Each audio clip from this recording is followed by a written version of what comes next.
आप देख रहे हैं कुरुक्षेत्र और मैं हूं आपके साथ स्वाति श्रीवास्तव। कुरुक्षेत्र में आज हम बात करेंगे आतंकी की।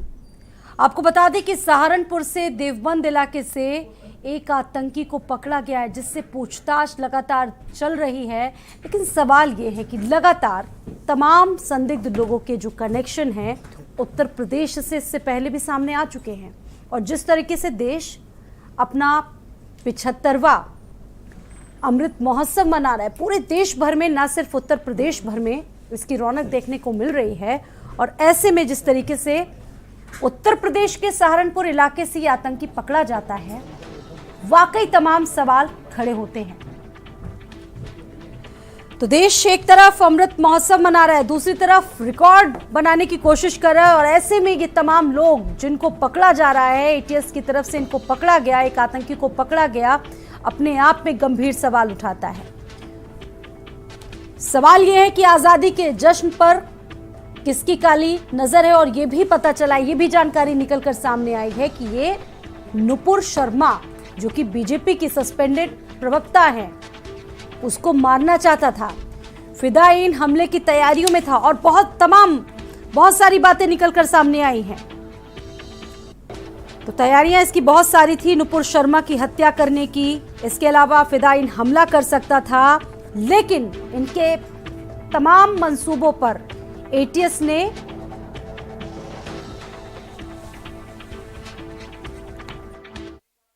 एक मोहम्मद नदीम, जो कि नकुड़ थाना अंतर्गत जनपद सहारनपुर का निवासी है, उसको गिरफ्तार किया है।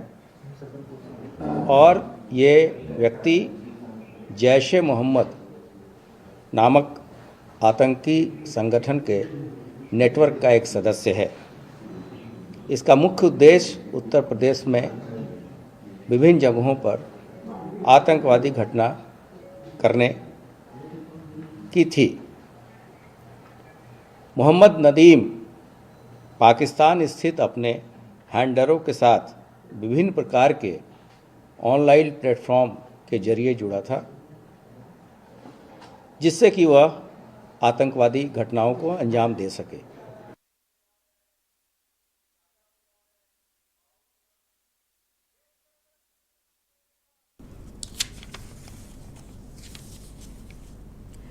तो आपको बता दें कि संदिग्ध आतंकी के तमाम ऑडियो मैसेजेस भी मिले हैं। पाकिस्तान से हैंडलिंग होने की खबर सामने, बहुत सारी चीजें इसको लेकर निकल कर आई। हालांकि यूपी एटीएस इस मामले की जांच कर रही है और माना जा रहा है कि कई खुलासे अभी होंगे।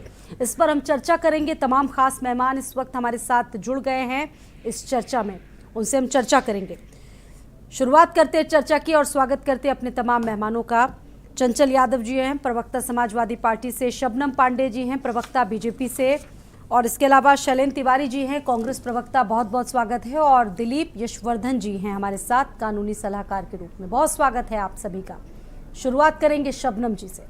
शबनम जी, एक तरफ देश अमृत महोत्सव मना रहा है, तमाम तैयारियां की जा रही हैं और कह सकते हैं कि एक रिकॉर्ड बनने जा रहा है इस बार, हर घर तिरंगा। और ऐसे में जिस तरीके से ये व्यक्ति यूपी के सहारनपुर से पकड़ा जाता है, बहुत बड़ी चुनौती है हमारे लिए।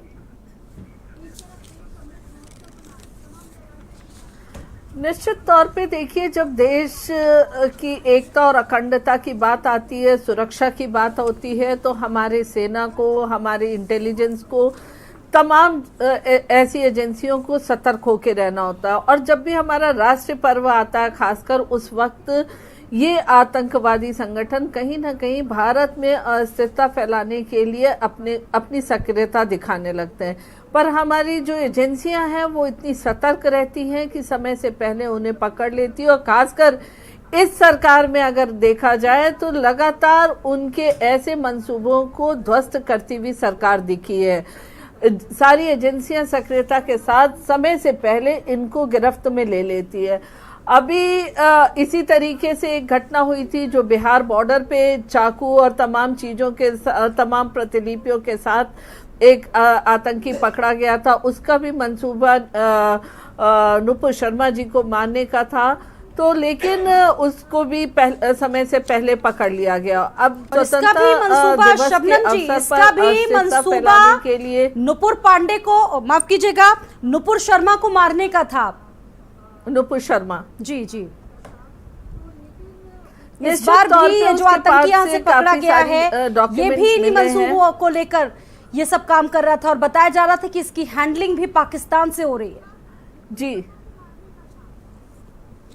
हाँ, इसकी हैंडलिंग पाकिस्तान से हो रही है, जैश ए मोहम्मद से ये जुड़ा हुआ है और इसने तमाम तरह की ट्रेनिंग भी ली हुई है। ये हालांकि 10वीं पास है पर बताया जाता है इसकी अंग्रेजी बहुत अच्छी है, बताया जाता है टेक्निकल नॉलेज इसे बहुत ज़्यादा है। इसने तमाम ऐसे क्लासेस लिए हैं जो कि आतंकी संगठन दिया करते हैं, तो इसने पूरी प्रशिक्षण लेके इसको अंजाम देने की कोशिश की, लेकिन समय से पहले ही हमारी जांच एजेंसियों ने, हमारी इंटेलिजेंस एजेंसियों ने सक्रियता दिखाते हुए इनको पकड़ लिया है।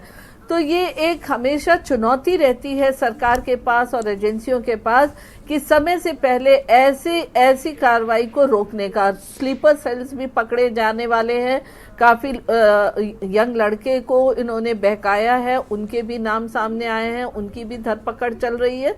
तो ये चुस्ती सरकार अगर नहीं दिखाए तो जगह जगह बम विस्फोट करना, आत्मघाती हमला करना, ये इनका मंसूबा होता है, जिसको इस सरकार ने सिरे से शुरुआत से हमेशा खारिज किया समय से पहले पकड़ के।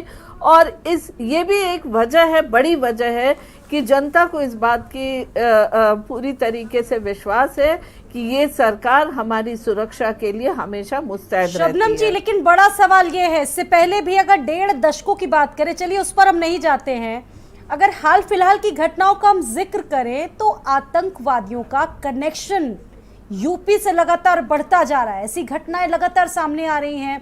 देवबंद की भी आपने बात सुनी होगी, इससे पहले आजमगढ़ से भी पकड़ा गया था। जिस तरीके से जून में जो घटनाएं हुई थी कानपुर में, जिस तरीके से सांप्रदायिक हिंसा की बात आई थी, कनेक्शन लगातार यूपी के तमाम जिलों से जुड़े हुए थे।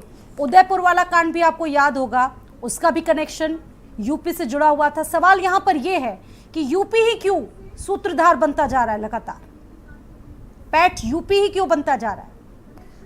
देखिए, यूपी सूत्रधार नहीं बन रहा, पर इस बात को आपको मानना होगा कि 2012 में जब अखिलेश जी की सरकार आती है तो अखिलेश जी ने ऐसे आतंकवादियों को, जिन्होंने तमाम यूपी के 4 या 5 कचहरियों में बम विस्फोट किया, और वैसे आतंकवादियों की मुकदमे वापस लेने का काम किया। कहीं ना कहीं तुष्टीकरण की राजनीति उस वक्त की सरकारें किया करती थी, जिससे इनको बेखौफ पनपने का मौका मिला।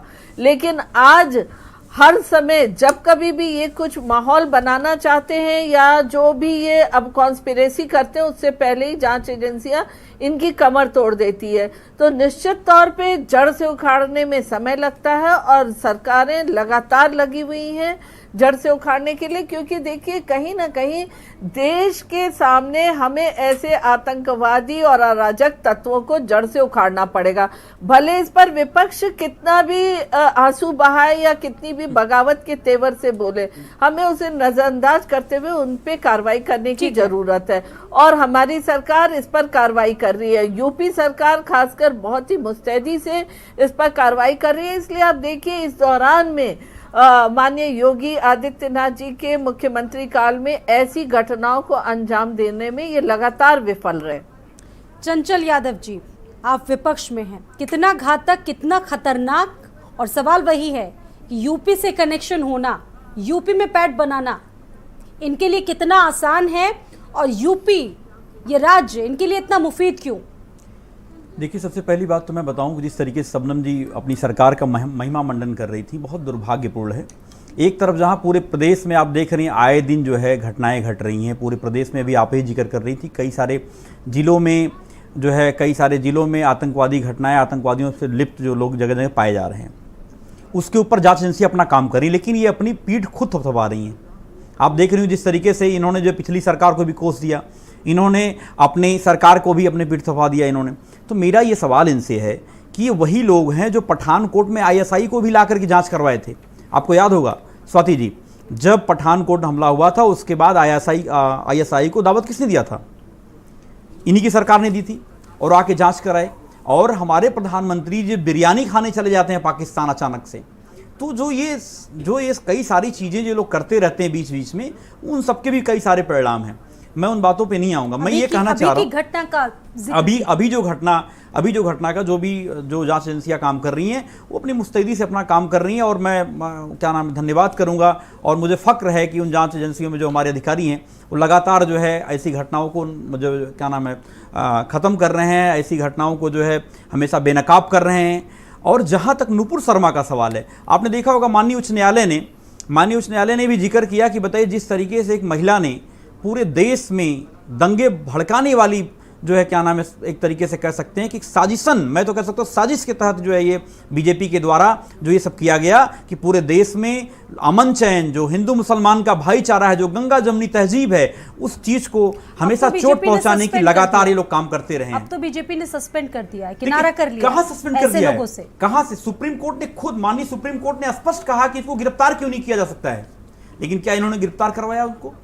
तो सवाल यह है कि जिस तरीके से पूरे देश की छवि बिगड़ी पूरे दुनिया में, लोगों ने मतलब क्या क्या चर्चाएं करी, और उनको दंडित करने के बजाय मैं तो कह रहा हूं आपने उनको शायद मेरा ख्याल है जहां तक आपने कोई सिक्योरिटी भी दी है, मैं कह रहा हूं अगर आप जरूरत पड़े तो नुपुर शर्मा को आप जो है और भी बड़ी सिक्योरिटी दे दीजिए अगर उनकी जान को खतरा है तो। और आप करते रहते हैं कई जगह। एक बयान उन्होंने दिया, उसके बाद माफी भी मांग ली। देखिए कई जगह, स्वाति जी आप मुझे बताइए, क्या माफ़ी से पूरे देश में हिंसक प्रदर्शन हुए, कई सारी घटनाएं हुई, क्या माफ़ी से काम चल जाना चाहिए? मैं कह रहा हूं कि आप अगर कोई जो है ऐसी कोई टिप्पणी करें और केवल आपने केवल एक मुंह से बोल दें, उसके बाद माफ़ी मांग लें, काम हो जाएगा क्या? आज सोचिए, आज ये युवा हृदय सम्राट के रूप में पूजी जा रही है पूरे प्रदेश में, पूरे देश में। लोग कभी जो है क्या नाम ऑफ रिकॉर्ड कभी चर्चा करिए तो लोग क्या क्या चर्चाएं करते हैं। और मैं ये भी कह रहा हूं कि ये इनको आने वाले समय में भी ये सस्पेंड किया इन्होंने। आपको ध्यान होगा दयाशंकर सिंह जी ने, जो वर्तमान में परिवहन मंत्री हैं, दयाशंकर सिंह साहब ने बहन जी के लिए क्या क्या बोला था, पूर्व मुख्यमंत्री आदरणीय बहन कुमारी मायावती जी के लिए क्या क्या बोला था, बीजेपी ने सस्पेंड कर दिया। बाद में उनको लेकर आए, उन टिकट दिया, जीते और मंत्री बना दिया। तो ये लोग हमेशा जो है, मैं बता तो रहा हूं कि आज देखिए आज के टाइम में एक बीजेपी में एक सिस्टम हो गया है कि जो जितना बड़ा दंगाई होगा उतना बड़ा भाजपाई हो जाएगा। यहाँ बीजेपी को आप क्यों ला रहे हैं? बीजेपी के नेताओं से क्या लेना देना? आप ये बताइए ना कि ये आतंकी कौन तैयार कर रहा है? स्वाति जी मैं नर्सरी कहाँ तैयार हो रही है? सवाल यहाँ पर ये है ना सर, कंपटीशन सा हो गया है कि मुझे जहर उगलना है, मैं जितना जहर उगलूंगा उतना बड़ा भाजपा का नेता बन जाऊंगा। मैं ये सवाल ये कर रहा हूं, मैं उन बातों मैंने आपको स्पष्ट बोल दिया कि जांच एजेंसियां अपना काम कर रही है। इसी टॉपिक पे हमारा डिबेट है ना, मैं उसी टॉपिक की बात कर रहा हूं। आप बीजेपी नेताओं को चंचल जी क्यों ला रहे हैं बीच में? बीजेपी का क्या लेना देना है? क्यों नहीं लेना देना है? आप जिस तरीके से बता रही हैं कि हमारी सरकार ने आतंकवादियों को छोड़ दिया, इनको शायद याद होना चाहिए कि जो है इन्हीं की सरकार ने 4 आतंकवादियों को काबुल पाकिस्तान पहुंचा के आए थे। आपको याद होना चाहिए, इन्हीं की सरकार थी। और आप अगर अपने गिरेबान में जब झांकोगे, इन्हीं की सरकार में देश की संसद पे हमला हुआ था, तो हम उन बातों पे नहीं जाएंगे। लेकिन जिस तरीके से आप पिछली सरकार पर आरोप लगाते हो, ये बहुत दुर्भाग्यपूर्ण है। आप जब आपको ये बात करना चाहिए कि भाई चलो जांच एजेंसियां अपना काम कर रही हैं, वो उनको निष्पक्ष तरीके से काम करने देना चाहिए। और मैंने बोला आपको, मैं बधाई देता हूं, जांच एजेंसियों को बधाई देता हूं कि किस तरीके से उन्होंने जो है आतंकियों के मंसूबे को एक रिएक्शन अपने और गेस्ट का हम ले लेते हैं, पैनलिस्ट का ले लेते हैं, फिर उसके बाद चर्चा की एक बार फिर से शुरुआत होगी। शैलेंद्र जी, सहारनपुर से गिरफ्तार किया गया आतंकी, इससे पहले आजमगढ़ में भी एक घटना आई थी। लगातार यूपी से तमाम ऐसी घटनाएं आ रही हैं, आपने देखा होगा। सवाल यह है कि पनाह कहां से मिल रही है? देखिए, बहुत दुर्भाग्यपूर्ण है कि आतंकवादी यहाँ पर अभी भी पाए जा रहे हैं, जबकि 6 वर्ष की लगभग सरकार उत्तर प्रदेश में, लगभग 8 वर्ष से ऊपर की सरकार सेंट्रल में। आतंकवादियों का मिलना, उनको पकड़ना, ये एक प्रक्रिया जो है सरकार के सिस्टम की कहीं ना कहीं फेलियर दिखाती है। एक बात, दूसरी बात ये है कि और विपक्ष को कोसना और विपक्ष की तरफ उंगली उठा देना बहुत मतलब वाहियात बातें हो चुकी हैं, इनका कोई मतलब नहीं है। आपने तमाम आरोप लगा करके जनता के बीच में चुनाव में जनता ने उन आरोपों को आपकी बात मान करके विपक्ष को हरा करके भेज दिया। अब रिस्पॉन्सिबिलिटी आपको दी है तो आप कहिए कि जो है विपक्ष ये कर रहा, विपक्ष ने किया, उन्होंने किया। अरे भाई, एक आदमी ने चोरी की थी तो उसको हटा करके जनता ने आपको डकैती करने का लाइसेंस तो दिया नहीं। ये रिस्पॉन्सिबिलिटी आपकी है ना, संभालना आपको है, पहली चीज। दूसरी चीज, इस तरह की घटनाओं पर ऐसी, उस पर सिर्फ एक ही बात कहना है कि संस्थाएं और अधिकारी अगर नेतागिरी से हट करके तमाम चीजों पर ध्यान दें तो मुझे लगता है कि इस तरह की घटना नहीं होगी। मगर मुझे लगता है कि उत्तर प्रदेश हो या देश हो, इस वक्त तमाम सारी चीजें अपनी कमियां छुपाने के लिए किसी न किसी के पीछे छुप जाना बहुत पुरानी आदत हो चुकी है। और भारतीय जनता पार्टी का ये बहुत पुराना एजेंडा है कि बात उनसे कहिए कि बुखार है तो दवा दे देंगे आपको पैर में दर्द की, उनसे कहिए कि उंगली में दर्द है तो पैर का अंगूठा काट देंगे। तो इस तरीके की चीजें जो इनके समझ में नहीं आती है, समय समय पर ये जो है अपना एजेंडा बदलते रहते हैं। कभी 2 करोड़ नौकरी की बात करते हैं, कभी बेरोजगारी की बात करते हैं, कभी सारी बातों करते, कभी सारी बातें जुमला बता देते हैं। तो ऐसे इस तरीके से रिस्पॉन्सिबिलिटी अगर निभा रहे हैं, मुझे लगता है कि भारत जनता, उत्तर प्रदेश की जनता ये सब देख रही है और इसका घड़ा बूंद बूंद करके भर रहा है। क्योंकि विपक्ष को हटाया इसीलिए गया था कि आप बहुत रिस्पॉन्सिबल हैं और आप बहुत अच्छा करेंगे, लेकिन आपने तो कबाड़ कर रखा है। मुझे लगता है कि उत्तर प्रदेश की जनता धीरे धीरे समझ रही है और ये आने वाले 2024 के चुनाव में लोकसभा में आपको दिखाएगी।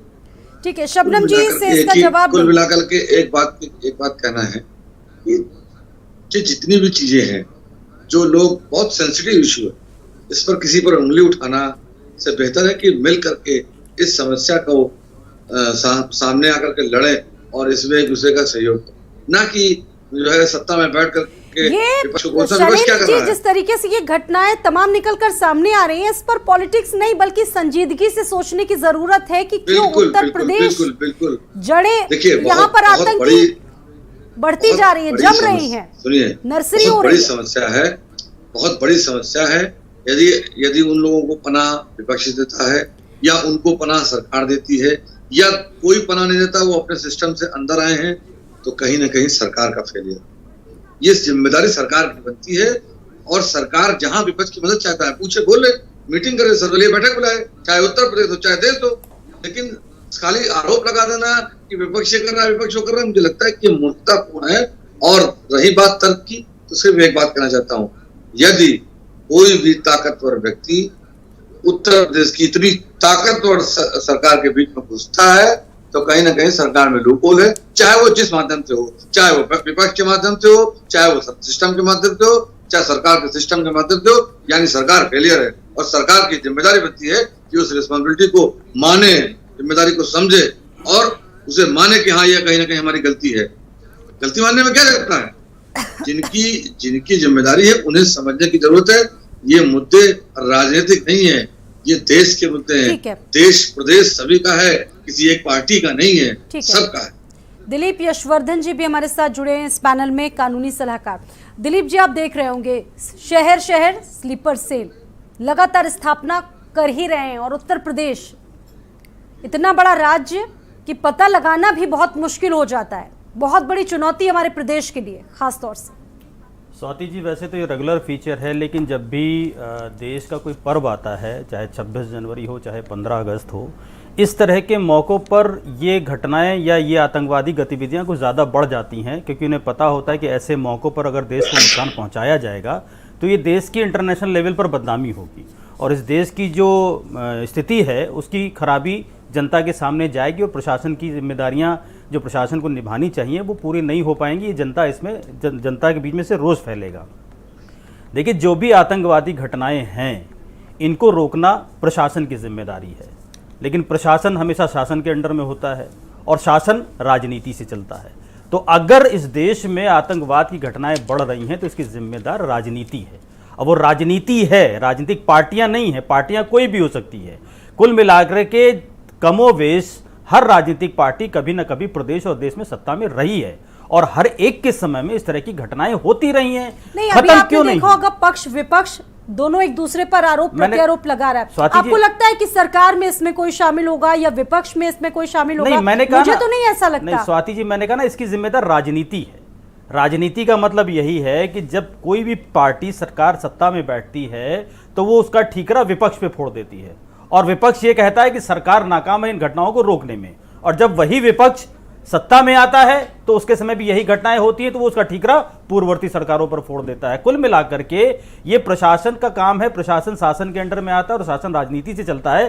तो राजनीति में अगर सुधार आएगा तो ये इन आतंकवादी घटनाओं में सुधार आएगा। और आतंकवादी भी जानते हैं कि इस देश में बहुत सारे राजनीतिक मतभेद हैं और वो राजनीतिक मतभेद विचारों के नहीं हैं, व्यक्तिगत हैं। और उन व्यक्तिगत मतभेदों के चलते ही उसी का गैप का फायदा और उठाकर सवाल ये है कि उदयपुर की घटना का भी सभी ने देखा क्या हाल हुआ, तमाम चीजें हैं। एक बयान अगर कोई व्यक्ति दे देता है, उसके बाद लगातार इतनी घटनाएं होती हैं और कह सकते हैं कि लंबी चौड़ी एक फेहरिस्त हो जाती है। एक घटना के बाद, एक बयान के बाद अगर इस तरह की चीजें निकलकर सामने आती है तो बहुत सोचने वाली बात है। स्वाति जी, यहाँ सोचना सरकार को है। फिर से मैं कहूँगा कि भारतीय संविधान में फ्रीडम ऑफ स्पीच की बात कही गई है, वो फ्रीडम ऑफ स्पीच पर बहुत सारे रिस्ट्रिक्शंस हैं, लेकिन ना तो वो रिस्ट्रिक्शन सत्ता लगाती है, ना विपक्ष लगाती है, और ना कोई नेता उस बात को मानता है। जिसका जब जो बयान देने का मन आता है वो बयान दे देता है। उसके रिपरकेशंस क्या होंगे, उसके आफ्टर इफेक्ट्स क्या होंगे, ये कभी नहीं सोचा जाता है। और बेस लिया जाता है कि हमारे संविधान ने हमें अभिव्यक्ति की आज़ादी दी है।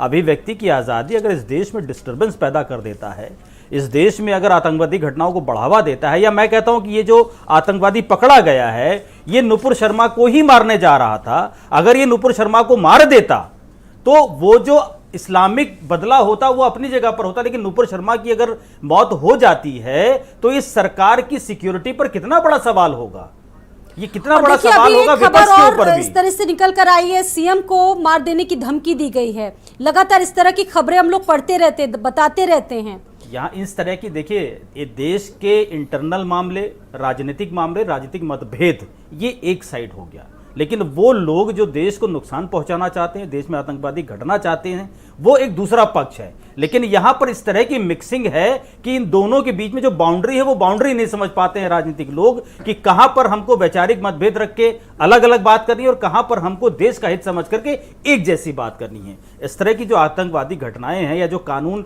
लॉ एंड ऑर्डर को मेंटेन करने को लेकर के जो भी चीजें होती हैं, वहां पर सत्ता और विपक्ष दोनों की बराबर की जिम्मेदारी आती है। भारतीय संविधान के सिद्धांतों का पालन करना, उनकी रक्षा करना, उनकी मर्यादाओं को बनाए रखना, ये सत्ता की भी जिम्मेदारी है और उतनी ही विपक्ष की भी जिम्मेदारी है। बिल्कुल। और सवाल यह है कि अलग अलग नाम और अलग अलग जगह पहचान से ये लोग पनाह ले लेते हैं।